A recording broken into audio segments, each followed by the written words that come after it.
एक बार फिर से अनुपम क्लासेस दौसा के इस प्लेटफॉर्म में आप सभी का स्वागत है। आज अपन एक नई एक्सरसाइज स्टार्ट करेंगे जिसका नाम है समांतर श्रेणी, जिसको इंग्लिश में बोलते हैं अर्थमेटिक प्रोग्रेशन, जिसे हम शॉर्ट फॉर्म के रूप में एपी बोल सकते हैं। यदि अपन समांतर का संधि विच्छेद करें, दोनों को अलग अलग करें, तो ये बनता है समान प्लस अंतर। और यदि श्रेणी का मतलब समझे तो ये होता है एक श्रृंखला, या जिसको अपन एक पद बोल सकते हैं, टर्म बोल सकते हैं, या लाइन बोल सकते हैं। अर्थात इस एक्सरसाइज का मतलब ये है कि एक ऐसी लाइन, एक ऐसी श्रृंखला जिसके अंतर्गत जो अपन को पद दिए गए होंगे उनका डिफरेंस यानी कि अंतर समान होगा, इक्वल होगा। इसको अपन एक एग्जाम्पल के माध्यम से समझेंगे।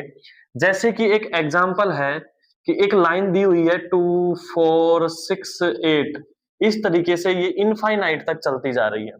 अब इस लाइन को अपन इस तरीके से देखेंगे कि ये एक समांतर श्रेणी, एक एपी है या नहीं है। इसको समझने के लिए क्या करेंगे, अपन जो इनका पद दिया है, जैसे ये पहला पद है, ये दूसरा पद है, ये तीसरा पद है, ये चौथा पद है। अब ये एक श्रृंखला दी गई है पदों के रूप में। ये जो फर्स्ट पद है और ये जो सेकंड पद है, यदि इनका जो बीच का डिफरेंस है, जो अंतर है, वो समान आता है तो ये एक समांतर श्रेणी है। और यदि इन पदों का अंतर समान नहीं आता है तो ये एक समांतर श्रेणी नहीं है। देखिए अपन चेक करके देख लेते हैं। जैसे 2 और 4 में 2 का डिफरेंस है, 4 और 6 में भी 2 का डिफरेंस है, 6 और 8 में भी 2 का डिफरेंस है। यहां आपने देखा कि हर पदों के बीच में 2-2 का अंतर आ रहा है। इसका मतलब यह एक समांतर श्रेणी है। समांतर श्रेणी को जांचने के लिए सभी पदों के बीच के अंतर का ध्यान रखना होता है, सभी के बीच का पद का अंतर देखना होता है। जैसे अपन एक और एग्जांपल ले, जैसे 1 2 3 4 5 6, इस तरीके से आगे ये चलती जा रही है।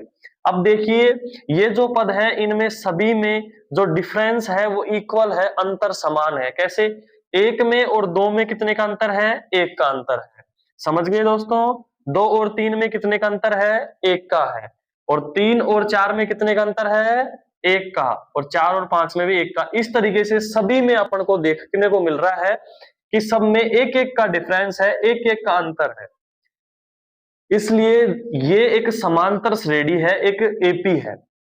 ये भी एक एपी है क्योंकि इसमें भी अंतर क्या है? समान आ रहा है। जैसे कि एक और एग्जांपल के माध्यम से अपन समझ सकते हैं।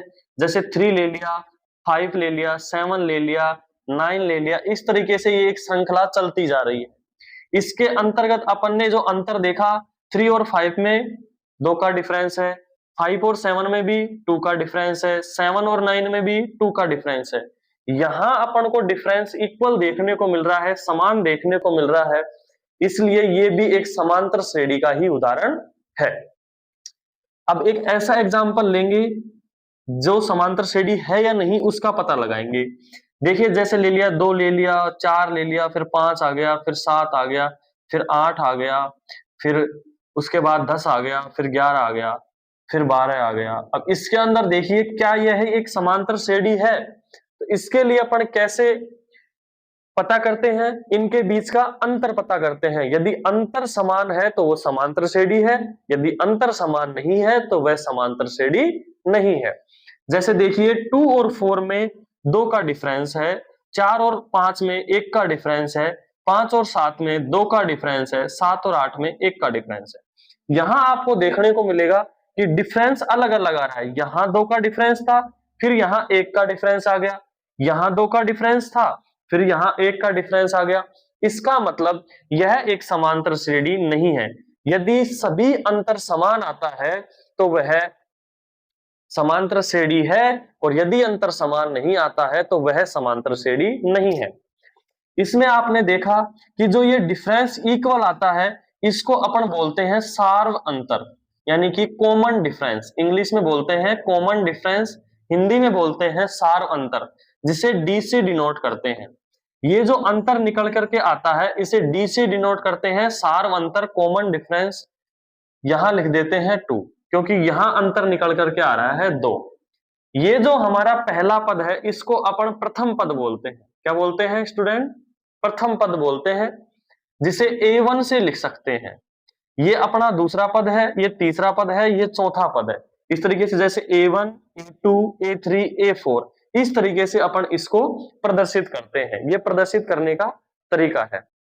चलिए अब आगे इसको देखते हैं, जैसे कि 3, 5, 7, 9, इस तरीके से ये चलता जा रहा है। अब आपका जो क्वेश्चन आपको जो पूछेगा वो ये पूछेगा कि इस समांतर श्रेणी का एक तो प्रथम पद बताइए, प्रथम पद जिसको अपन A1 बोलते हैं, ये निकालिए। दूसरी चीज आपसे पूछता है कि सार अंतर, सार अंतर यानी कि कॉमन डिफरेंस जिसे D से डिनोट करते हैं, ये निकाल करके दीजिए। अब प्रथम पद का मतलब होता है अपना पहला पद, पहली टर्म। पहला टर्म क्या है? 3। तो A1 की वैल्यू आ गई यहां पर 3। और दूसरा आपसे पूछा है कि सार्वंतर निकालिए। सार्वंतर कैसे निकालते हैं? इन दोनों का डिफरेंस क्या होता है? सार्वंतर, सभी का डिफरेंस। इसको निकालने के लिए क्या करते हैं, ये जो दूसरा पद है उसमें से पहले पद को माइनस कर देते हैं, तो अपना डिफरेंस आ जाता है। इसका फॉर्मूला है जैसे A2 माइनस A1। अब A2 की वैल्यू क्या है? 5 और A1 की वैल्यू क्या है? 3। तो यहाँ A2 की वैल्यू 5 रख देंगे, A1 की वैल्यू 3 रख देंगे।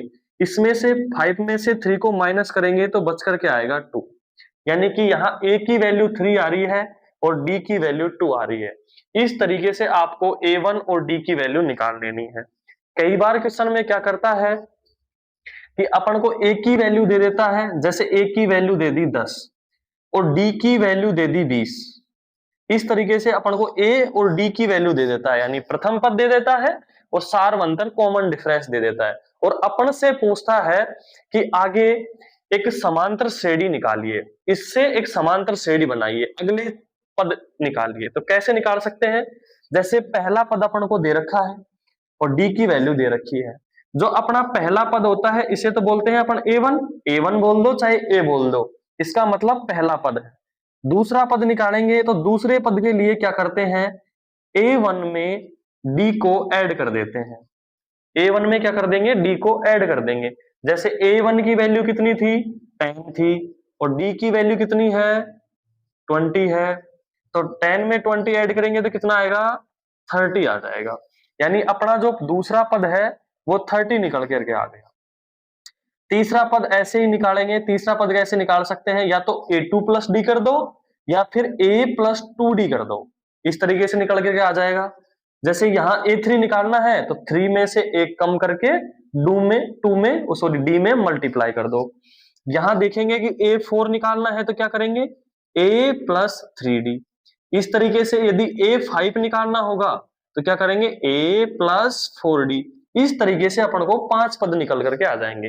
पहला पद दिया है, दूसरा पद अपन ने निकाल लिया। अब देखो तीसरा पद निकालेंगे। A3 की वैल्यू कैसे निकालेंगे? A की वैल्यू कितनी है? A की वैल्यू 10 दे रखी है क्वेश्चन में पहले से।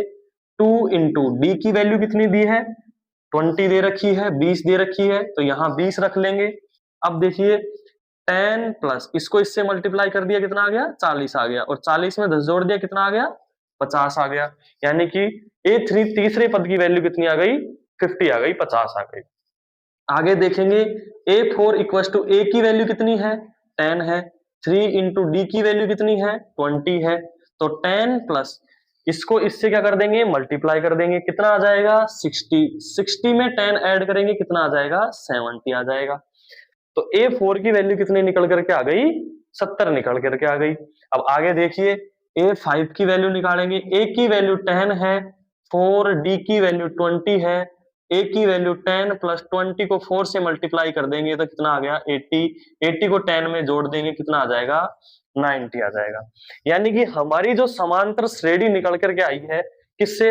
ये आपका एक क्वेश्चन था, ये दूसरा क्वेश्चन जिसमें आपको A की और D की वैल्यू दी गई थी और अपन से अगले 4 पद निकलवाए थे, क्योंकि पहला दे रखा था तो 5 पद निकालने थे इसके टोटल।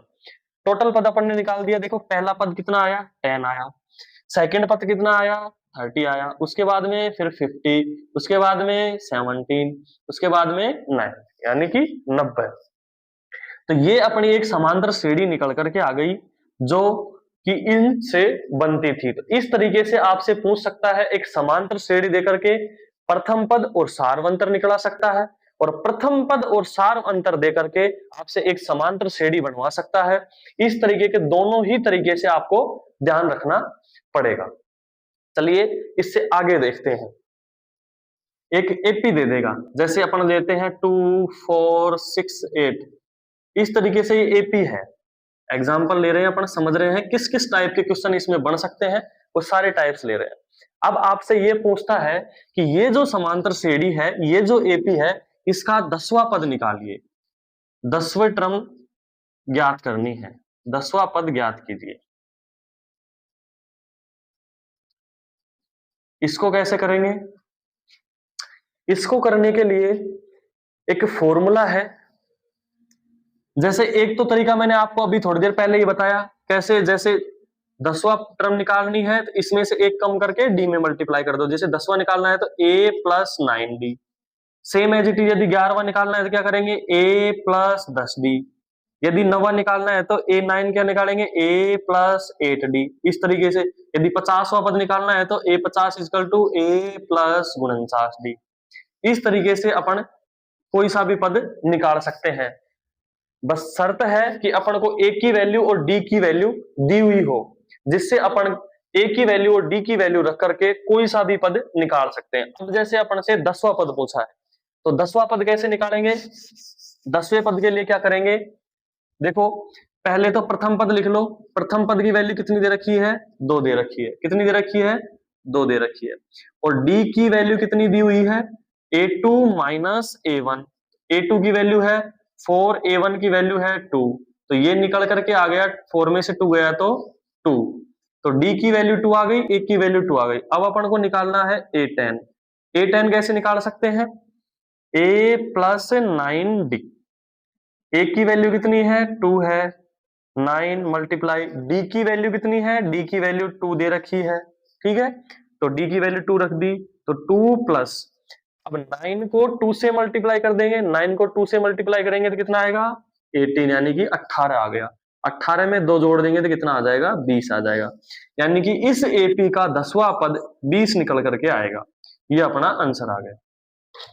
यदि अपने पास a की और d की वैल्यू है तो उस समांतर श्रेणी का अपन कोई सा भी पद निकाल सकते हैं। इस तरीके से इसका एक फॉर्मूला भी होता है। उस फॉर्मूला क्या है, फॉर्मूला यह है कि a n equal to a plus n minus 1 multiply d।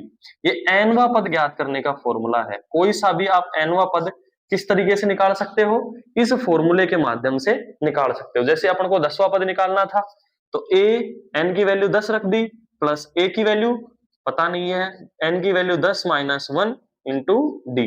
तो a10 equal to a plus 10 में से 1 गया तो 9d। यानी कि a10 निकालने के लिए क्या होता है, a10 equal to a plus 9d।